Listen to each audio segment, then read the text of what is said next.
Hello guys, welcome to my channel. This time I'm doing something a little bit different on the expectation versus reality series. I'm not going to do everything on the same subject because otherwise it would be just too boring. And I decided to do this time with a technique and not with the element itself. It's called wet on wet or a la prima. Basically, it's to do everything in one single layer.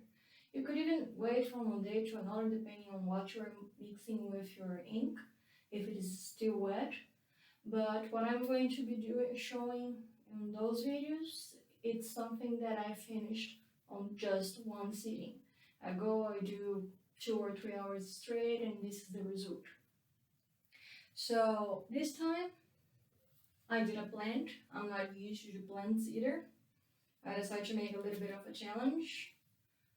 I was sitting for about 2 hours to do this. I'm pretty happy with the result. Actually, I kind of got my hand dirty just 2 minutes ago because I forgot it was still wet. To do the wet on wet, I prefer not to use any liquid because like that I can just play with the ink as much as I want. And I was a little bit worried that if I add liquid, it would be too fluid and I would not be able to layer things on top of each other since it was still wet, like it happened before with the clouds that I had to let it dry. And the reason why I'm doing video this time is because with me showing, it's because I want to show some things. I have never done plants. I have done flowers, but plants no. So I had no idea what to mix in colors to look for more realistic colors. And so I searched for the videos that I'm going to share in the description, that I have 2 of them. The first one is by far my favorite, but I tried to show 2 options. And the lady had several types of green, several types of yellow. I work more with skin tones. I like to do more portraits. So of course I don't have a lot of greens and I don't have any intention to have a lot of colors. So instead I used the colors that I had and I tried to make some mixings, and I want to tell you how I do and what I have here. So whenever I am dealing with mixings that I'm not too used to do, that I am a little bit lost, I like to look at references. So for example, this I printed out from the internet, and basically I just look at this to tell me, okay, what are the colors that are cooler greens? What are the colors that are cooler greens? No, I'm sorry, that are cooler blues? What are the colors that are cooler yellows? What are the warm ones? Because in the same color we have a spectrum that goes from warm to cold, and like that I know if I'm going to come up with a clean color or a muddy color. So for example, here says that if I put a warm blue with a cool red, I'm going to get a clean purple. That means a vivid color. If I get a cool blue with a warm red, I'm going to get a muddy purple. And then it tells me here, for example, from the blue that I have, a cooler blue is the Phtalo Blue, while the ultramarine blue, it's a warm one. And for reds, what I have here would be similar to the Alizarin crimson. It's a cooler one, and the vermilion, it's a warm one. So it helps me to make decisions. Also, I have my color mixing. This is all for skin tones, and these are more like primary and secondary colors. I just got the 2 blues that I have because I have only 2 blues, and I mixed with white to see to which tone they're going to reveal. You can see that one is kind of purple, the other is more plain blue. The yellows, the reds make a lot of difference. The 3 reds that I have here, they are so different if you mix with white. And a few of the mixes, so I can have an idea of how much bright or muddy it's going to come out. And since I'm not going to do plants too much, I don't want to do a reference table for that. So I'm going to, oops, as I edit the video, I'm going to show you the picture that I took with the colors already. But pretty much what I did, I got my palette that is pretty much any glass that you have available. And this has a nice story, I'll tell you in a few. I put all the colors in a place and I start mixing the colors, and I like to leave just a few small dots with each color that I used. And I write with scotch tape or artist tape what was the mix that I did, and I put next to it, or I put a number next to it, and then I leave in the order here on the top, and then I have my colors mixed there. That is good enough for me. And to use as a palette, you can use even a plate if you want. Most people say it's good to have it against neutral color. My table is gray, so I put on top of the gray one on the gray table, and that's it. This is actually a electric oven door that I pretty much set up on fire about 2 weeks ago.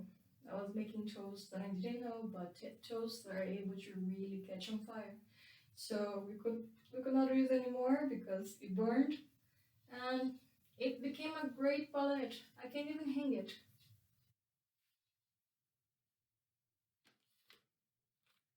The colors that I used, the ones that I had, so you can see the picture and maybe do some mix by yourself, and if you don't have the colors, but try with anyone that you have. It's the lemon yellow, very vivid one, yellow ochre.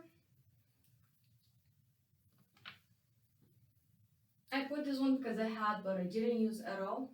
Emerald green. It's a weird green for me. Too fake. Viridian. I love this color. Phtalo Blue. Cadmium Yellow.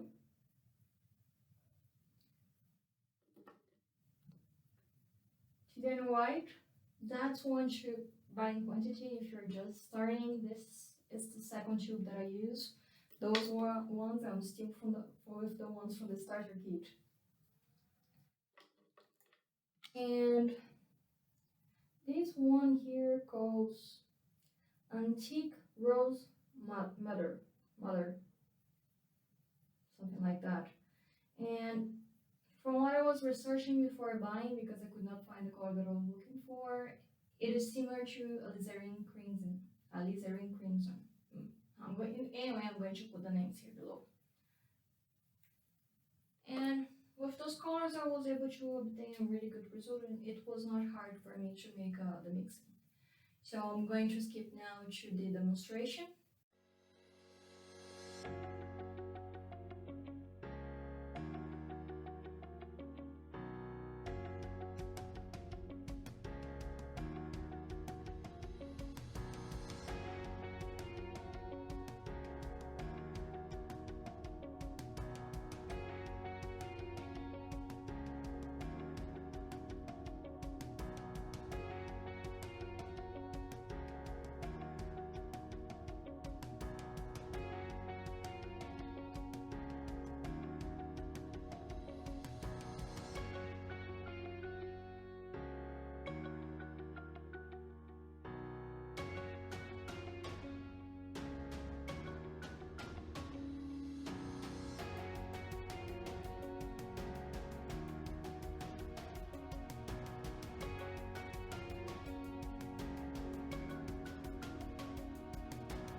Oh, and thank you for watching the video.